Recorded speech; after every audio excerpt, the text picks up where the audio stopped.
So what did you miss at Jubilee today? Well, today on September the 22nd, you missed a service that began in mourning. We listened to the prophet Jeremiah speaking for God and wondering if there is a balm in Gilead. So much pain, so much hurt. Is there no physician who can heal? And so we prayed. We prayed for a week that began with mass shootings in Washington, D.C. A Miss America who isn't American enough. We prayed for a charter of values in Quebec. We prayed the hurt of terrorist attacks in Nairobi, of our own dear friends Gary and Cynthia Hoy in Nairobi. We prayed for a bus and train collision, killing people on their way to work. We prayed in hurt and we wondered if there is a balm in Gilead. And then we sang the old spiritual together. We sang, "There is a balm in Gilead."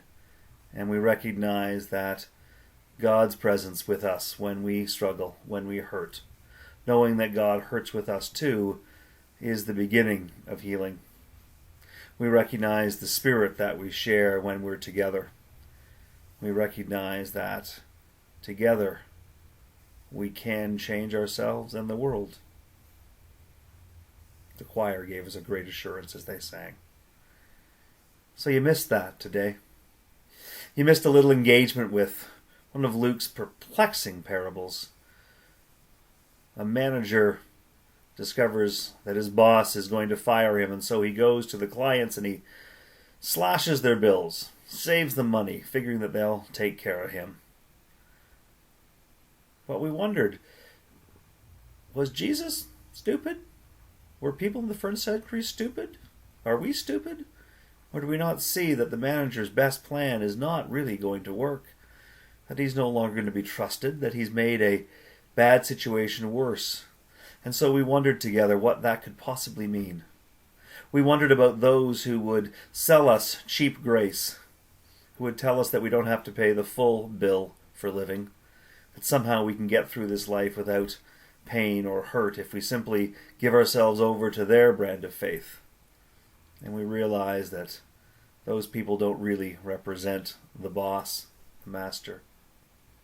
And we wondered ourselves too about those times when we decide that we're above the rules and that we'll do what we want to do. Those moments when we make ourselves God. And we wondered why we do that. We wondered why the manager in the story, in the parable, did that. And sometimes we recognize that our relationship with God changes. Sometimes we have one job and then we lose that job. Or we lose our relationship with the God of our childhood, or the God of success, or the God of retribution. But just because that relationship ends, either because we've been fired or because we quit that God, it doesn't mean that God quits. It doesn't mean that it's over.